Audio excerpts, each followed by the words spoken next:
আজাবের ফেরেশতা যখন সামনে দাঁড়াবে, ঘুষ দিয়া কি তখন তারে ফিরাইতে পারবে রে মানুষ? সময় থাকতে কান্দা বুক ভাষা, দৌড়াইয়া মসজিদের দিকে যা। সময় থাকতে গুনার পানা ছা,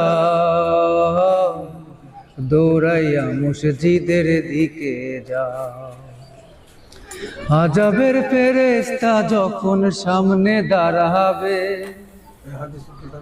ঘুষ দিয়া কি তখন তারে ফিরাইতে পারবে রে মানুষ? সময় থাকতে কান্দা বুক ভাষা, দৌড়াইয়া মসজিদের দিকে যা। সময় থাকতে গুনার পানা চা,